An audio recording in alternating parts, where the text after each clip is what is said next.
Hey everybody, it's Magic Monday on the 23rd of February 2026 and a bit of a different one today, and you'll see why in a second.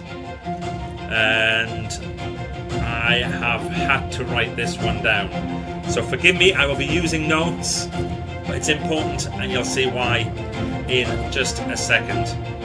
Alright, let's start.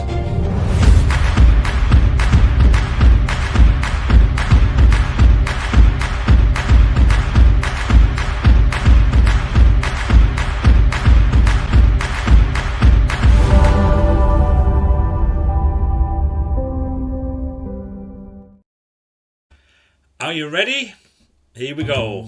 It's the start of the week. Grab your coffee cups. It's Magic Monday Live.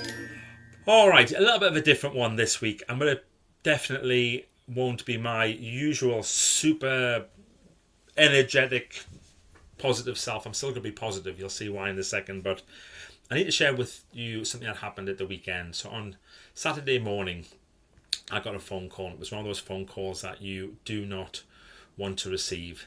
And it was to let me know that one of our very dear friends had died in his sleep on Friday night and was discovered by his wife on Saturday morning. And he's called Tam Brogan.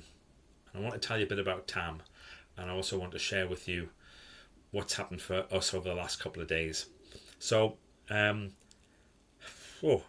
Tam was 63 and very, very lively person. So much energy, so much positivity. In every possible way, it just seemed to be a picture of health. He'd taken early retirement. So he'd been retired for about 2 years, I think. Loved his greenhouse, loved his golf, loved his grandchildren. Oh my goodness, he loved his grandchildren, and was probably one of my greatest cheerleaders. The thing with Tam is anytime we were ever doing anything, he was always first to congratulate. When we did a family event, and he was just the most extraordinary person to be around, because he would always be super enthusiastic about everything. At the kids' our son's wedding, he was so brilliant to have on a table. He had his kilt and everything on. So we found out this news on Saturday, and then we thought it would be best to drive up to Tam and Marion's house in Edinburgh. So we did that on Sunday, and we went out on Sunday and drove up, and it was one of those drives, when it takes 2 hours to drive up the A68 towards Edinburgh, and it's a beautiful journey, driving over the tops there and going up to Scotland. And we had just quite a lot of silent time, and we listened to Classic FM and shared our memories of Tam. And then we arrived at the house, and his sons were there. Marion was obviously there, and some other family members. And it's that awful scene, and I'm sure we've all experienced it, when you go to somebody's home and they've just recently passed, and there was obviously somebody making teas and coffees, and there was people had brought biscuits and people had brought food, and flowers were arriving, and Marion was already thinking about the practical stuff and what needs to happen. But then of course we had that brilliant time as well that you always do, where you start to remember somebody, and we start to share some photographs. And I just want to share this one, and apologies to the people who are watching on Instagram, because you can't see the picture, but let me tell you, it's just Tam all over. This massive smile. He smiled all the time. He would absolutely smile about everything. And I started to think, when was the last time that I'd had a conversation with Tam? And it was before Christmas. That's ridiculous, isn't it? Absolutely ridiculous. It was the last time I had a conversation was before Christmas. But why didn't I ring him before then? Why wasn't I sending him other messages? Why? And then a bit of the what ifs started to come in. And I think we've all had those conversations, haven't we, with ourselves when somebody's passed, especially when it's been so sudden. What if? What if I'd called him last week? What if we'd had that weekend away that we were planning? If we'd had that, we could have done that in January. What if I'd known? Well, when somebody passes like that, nobody knows. Tam didn't even know, of course.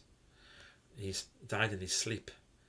It's just the most thing. It's a universal thing that we have, where part of us is grateful for passing so effortlessly, but just so young.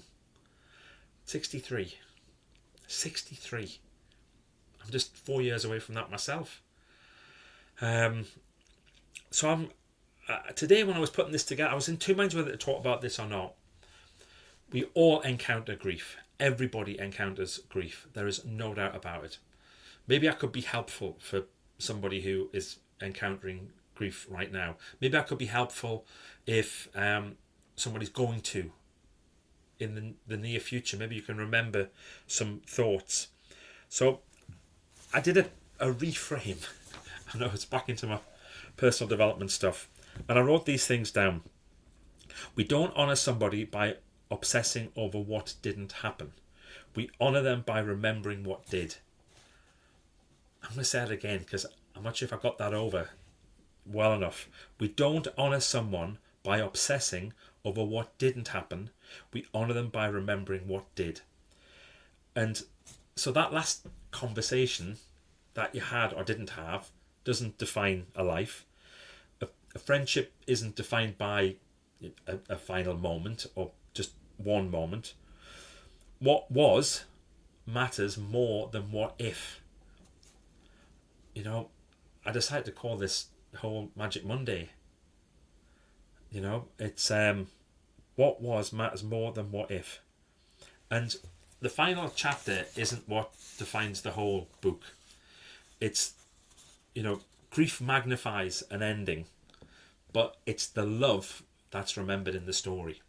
And Tam's story, I've been talking to somebody this morning about storytelling and about making films. You know, I'm doing this amazing thing with the Community Foundation, and we're talking about how we're going to tell people's stories. And I was talking to this amazing couple who do storytelling through video, and they've offered to help us. And they was talking about the importance of being able to capture emotion and what that looks like and what that feels like. And I was thinking about that today. You know, I don't want to cry doing this. Tam would give me a right telling off. He would. He'd be like, Michael, come on, pull yourself together, man. Just get on with it. Tell people what they need to know and move on. That would be Tam. He'd be saying that. So I've probably got a couple of invitations for you. So the first one is, obviously, it's that time. If somebody's on your mind, just give them a call. Why not? Give them a call. And don't do it from any kind of fear that you might lose somebody. Just do it from the appreciation of a person. Just give them a shout. Drop them a note. Let them know. And nothing will happen. Nothing will happen other than just have a reconnection. That's it. That's great. And the second thing is, if you have lost somebody, I would suggest that we try and move on as quickly as possible from the what ifs, because the what ifs probably aren't helpful, but instead ask some different questions. Well, what did they give? What did they give me? How am I affected by having them in my life? What's made it? How have they made a difference to me? Tam showed me so many things. If people are just joining, I'll just show you the picture of Tam there. Sorry if you're on Instagram, you can't see it, but watch the replay on Facebook or LinkedIn, and you'll see it. He just put this whole positive energy, and about being able to compartmentalize things. That was another thing that he did so well. Compartmentalize things. Go to work, do your work, leave work, come home. Different things. Don't be fretting about work when you're at home. Don't be fretting about home when you're at work. Compartmentalize. I think he called it peanut on, peanut off, which is great. So yeah, I've written a few things down. I'm going to go through the things I've written down. Tam definitely would not want us to be sitting in regret. He'd be bloody annoyed that he's gone too soon. That's for sure. When we were there yesterday, he had all his stuff laid out for the greenhouse, and he had his potatoes ready to go in, and he had all these things that were planned.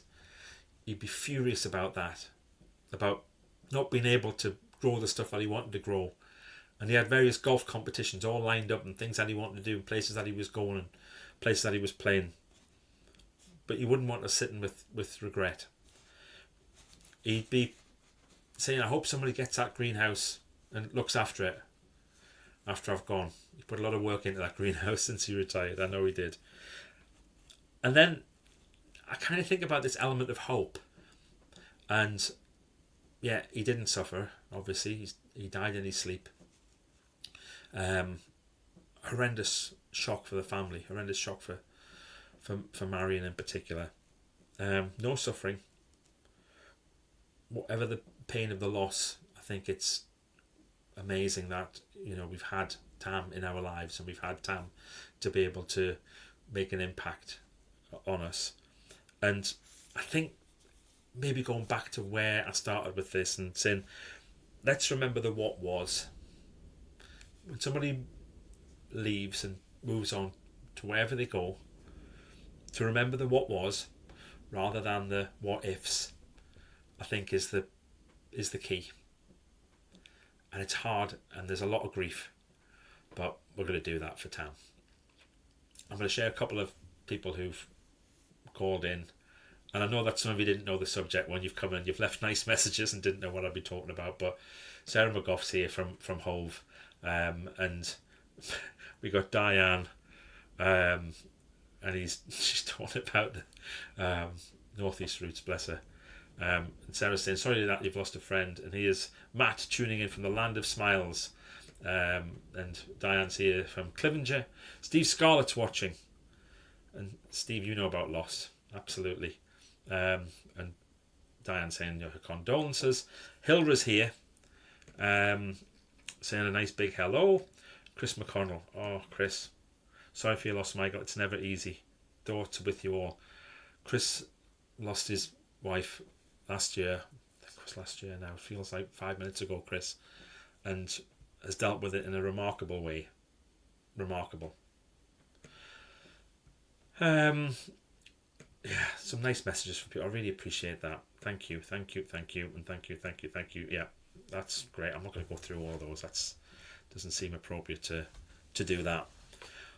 But look, thank you very much. Sorry, I'm not my usual upbeat sort of person this week, but I think it's important to share things. I have this vehicle, I have this opportunity that I can talk on these lives and maybe share how I'm feeling, and if it helps a few people, great. That's what I want. And I'm not trying to be any kind of, I don't want to be self-indulgent. I don't want to be talking about, you know, my loss is particularly bad or whatever. I lost a dear friend at the weekend, somebody who I cared about, who I really loved, and I hope that maybe a few of the things I've talked about might be able to help you too.